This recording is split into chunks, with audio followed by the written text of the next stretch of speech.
we have new people,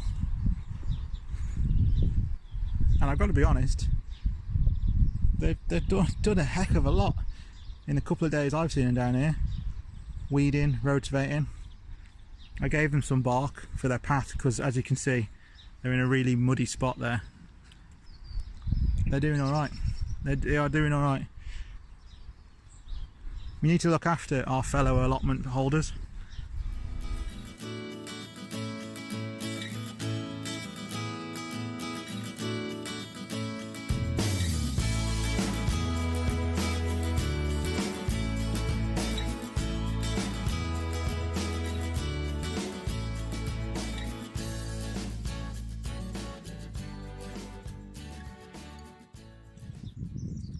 Yeah, we need to look after our fellow allotment holders.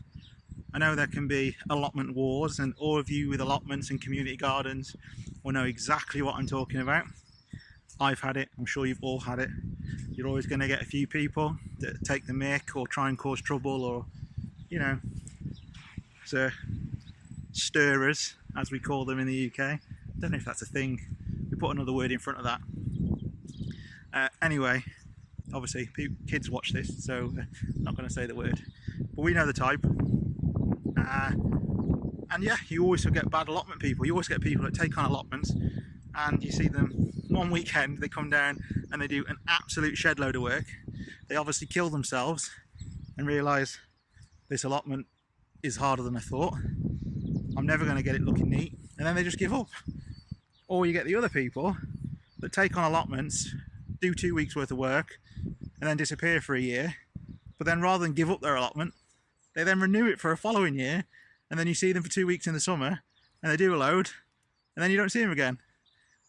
And I don't get it. But anyway, but yeah, but for the good allotment people, we need to look after them.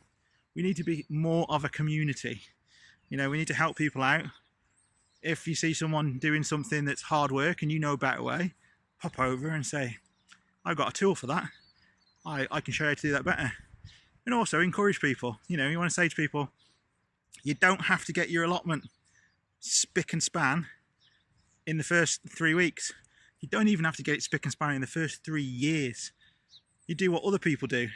And I love this, and this is somebody else's plot who I don't speak to very much, but I love their plot simply because when they're not down here, they cover it with plastic. Weeds don't grow through plastic. A lot of people do it. People who know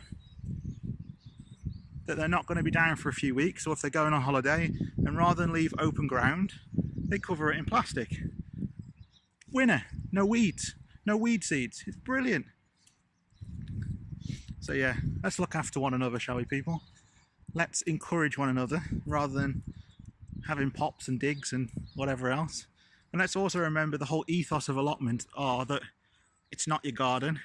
It's not a National Trust property or a stately home. You know, it's not some kind of Tudor walled kitchen garden.